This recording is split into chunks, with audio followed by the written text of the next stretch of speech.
আসসালামু আলাইকুম my dear learners, আশা করি সবাই ভালো আছো। আলহামদুলিল্লাহ আমিও ভালো আছি। আজকে আমি তোমাদের মাঝে নতুন একটি টপিক নিয়ে আসলাম এবং আমাদের আজকের টপিকটি হচ্ছে ইন্টারোগেটিভ সেন্টেন্স। গতকালকে আমরা অ্যাসার্টিভ সেন্টেন্স নিয়ে আলোচনা করছি। আজকে আমরা ইন্টারোগেটিভ সেন্টেন্স সম্পর্কে জানবো। ইন্টারোগেটিভ সেন্টেন্স অর্থ হচ্ছে প্রশ্নবোধক বাক্য। এখন দেখা যাক কাকে বলে। যে বাক্য দ্বারা কোনো কিছু সম্পর্কে প্রশ্ন করা হয় তাকে কি বলে? ইন্টারোগেটিভ সেন্টেন্স বলে। সহজ ভাষায় কোনো কিছু সম্পর্কে যদি কাউকে প্রশ্ন করা হয় তথ্য জানার জন্য, তখন তাকে কি বলে? ইন্টারোগেটিভ সেন্টেন্স বলে। এখন চিনিবার উপায়, ইন্টারোগেটিভ সেন্টেন্স আসলে কিভাবে চেনা যায়? যদি বাক্যের শুরুতে কি থাকে? WH question. এখন কথা হয় ডব্লিউএস কোয়েশ্চন বলতে আমরা কি বুঝি? আমরা ডব্লিউএস কোয়েশ্চন বলতে এগুলো লিখে রাখছি। আমি 5টা এই জায়গায় 9টা আছে। Who, what, why, when, where, whose, whom, এই শব্দগুলো যদি কোনো বাক্যের স্টার্টিং এ থাকে তাহলে ওই বাক্যের পরিচয় হচ্ছে কি? Interrogative sentence. আর লাস্টে অবশ্যই কি থাকবে? প্রশ্নবোধক চিহ্ন বসবে। এখন দেখা যায় কি দেখা যাচ্ছে, এগুলা ছাড়া যদি দেখা যায় অক্সিলারি ভার্ব আছে। অক্সিলারি ভার্ব বলতে আমরা কোনগুলো বুঝি?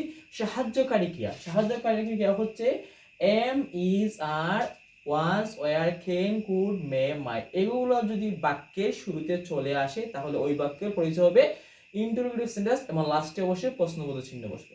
তাহলে আমরা বুঝতে পারলাম ইন্টারোগেটিভ সেন্টেন্স স্টার্ট হয় ডব্লিউএস কোয়েশ্চন অথবা অক্সিলারি ভার্ব দিয়ে এবং লাস্টে প্রশ্নবোধক চিহ্ন বসে। এখন দেখা যায় স্ট্রাকচার। প্রথমে ডব্লিউএস কোয়েশ্চন থাকবে, তারপর কি বসবে?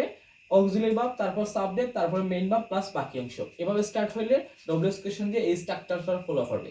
নেক্সট যদি ডব্লিউএস কোয়েশ্চন স্ট্রাকচার না হয় তাহলে স্টার্ট হবে কি দিয়া? অক্সিলারি ভার্ব দিয়ে, তারপরে কি বসবে? সাবজেক্ট, তারপর মেইন ভার্ব, দেন তারপর বাকি অংশ। এখন দেখা যায় একটা एग्जांपल দিকে, হোয়াট ইজ ইওর নেম? তোমার নাম কি? তাহলে এই জায়গায় কি দিয়ে শুরু হইছে? ডব্লিউএস কোয়েশ্চন দা, লাস্টে কি আছে? প্রশ্নবোধক চিহ্ন। দ্যাটস এই সেন্টেন্সের নাম হচ্ছে কি? Interrogative sentence. What plus auxiliary verb plus subject plus বাকি অংশ। দেন আমরা একটা एग्जांपल এদেরকে লক্ষ্য করি, হাউ আর ইউ? এটাও তোমার কি? ডব্লিউএস কোয়েশ্চন দিয়ে শুরু হয়েছে। দ্যাটস ওয়াই এটাও হচ্ছে ইন্টারোগেটিভ সেন্টেন্স। নেক্সট ওয়ান হচ্ছে আর ইউ স্টুডেন্ট? এই জায়গায় কিন্তু ডব্লিউএস কোয়েশ্চন দিয়ে শুরু হয় নাই, কিন্তু কি দিয়ে শুরু হয়েছে? আর দিয়া। আরটা কি? আরটা হচ্ছে অক্সিলারি ভার্ব। যদি বাক্যের শুরুতে অক্সিলারি ভার্ব থাকে লাস্টে প্রশ্নবোধক চিহ্ন বসে এবং এই বাক্যের পরিচয় হচ্ছে ইন্টারোগেটিভ সেন্টেন্স। তাহলে আমরা আজকের ক্লাস এই পর্যন্ত বুঝতে পারলাম ইন্টারোগেটিভ সেন্টেন্সের পরিচয়। That's it.